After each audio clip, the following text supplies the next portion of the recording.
माघ मास महात्म्य अध्याय 27वां। हरे कृष्णा। प्रेत कहने लगा कि हे पथिक, मैं इस समय तुम्हारे पास जो यहाँ गंगा जल है उसे मांगता हूँ, क्योंकि मैंने इसका बहुत कुछ महात्म्य सुना है। मैंने इस पर्वत पर गंगा जल का बड़ा अद्भुत आश्चर्य देखा था, इसलिए यह जल मांगता हूँ। मैं प्रेत योनि में अति दुखी हूँ। एक ब्राह्मण अनधिकारी को यज्ञ कराकर ब्रह्म राक्षस हो गया। वह हमारे साथ 8 वर्ष तक रहा। उसके पुत्र ने उसकी अस्थियों को इकट्ठा करके गंगा के कनखल स्थान में गिरवा दिया। उसी समय वह राक्षसत्व त्याग कर सद्गति को प्राप्त हुआ। मैंने प्रत्यक्ष देखा है, इसीलिए मैंने तुमसे प्रार्थना की है। मैंने पहले जन्म में तीर्थ स्थानों में बड़े बड़े दान लिए थे और उनका प्रायश्चित नहीं किया था। इसी से मैं हजारों वर्ष तक इस प्रेत योनि, जिसमें अन्न और जल मिलना अति दुर्लभ है, दुख पा रहा हूँ। इस योनि में मुझको हजारों वर्ष बीत गए। इस समय आप जल देकर मेरे प्राणों को जो कंठ तक आए हैं बचाओ। कुष्ठ आदि रोगों से भी मनुष्य प्राणों को त्याग करने की इच्छा नहीं करता।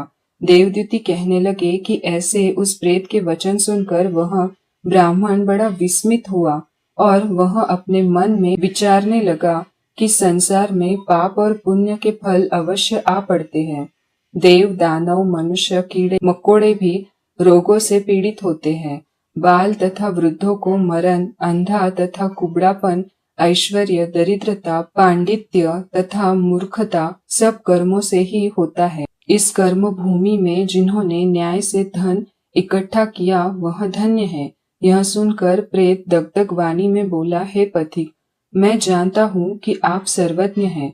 आप मुझको जीवन का आधार जल इस प्रकार दो जैसे मेघ चातक को देता है। तब पथिक कहने लगा कि हे प्रेत, मेरे माता पिता भृगु क्षेत्र में बैठे हैं। मैं उन्हीं के लिए जल लाया हूँ। अब बीच में तुमने गंगा के संगम का जल मांग लिया। अब मैं इसी धर्म संदेह में पड़ गया कि क्या कांड वस्तु में यज्ञों को इतना नहीं मानता जितना प्राण रक्षा को मानता हूँ। इसीलिए प्रेत को जल देकर तृप्त करके माता पिता के लिए फिर जल लाऊंगा। लोमश जी कहने लगे कि इस प्रकार उस पथिक ने गंगा यमुना के संगम का जल उस प्रेत को दिया। उस प्रेत ने प्रीतिपूर्वक जल को पिया।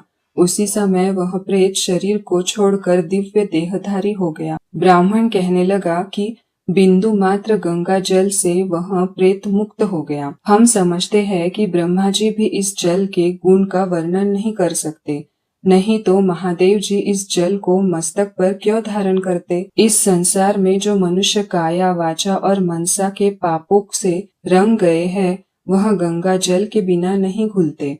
गंगा जल के सेवन से मुक्ति सदा सम्मुख खड़ी रहती है। जिसके जल को स्पर्श करते ही प्रेत प्रेतत्व को छोड़कर मुक्ति को प्राप्त होते हैं।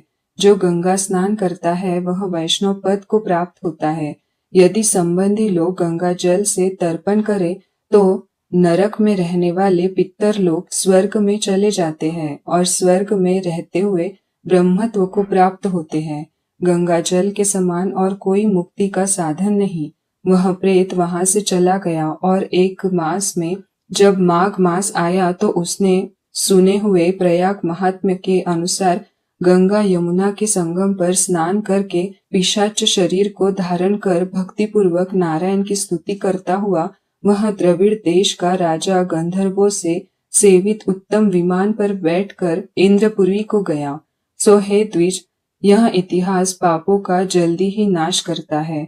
इसमें धर्म का ज्ञान होता है। यह पुण्य, यश तथा कीर्ति को बढ़ाने वाला है, ज्ञान तथा मोक्ष का देने वाला है। तुम भी सन्नति पाने के लिए प्रयाग चलो। वहां पर हम ऐसा स्नान करें जो देवताओं को दुर्लभ होता है। वहां पर श्राप से पैदा हुआ पिशाचपन सब नाश को प्राप्त हो जाएगा। इस प्रकार लोमश जी के मुख से अमृतमय मधुर कथा को सुनकर मानो अमृत पीकर सब प्रसन्न हुए और पाप रूपी समुद्र से पार हुए। उन्हीं के साथ सब लोगों ने दक्षिण दिशा को प्रस्थान किया। इति श्री माघ मास महात्म्य 27वां अध्याय। श्री कृष्ण चरणार्पणम वस्तु।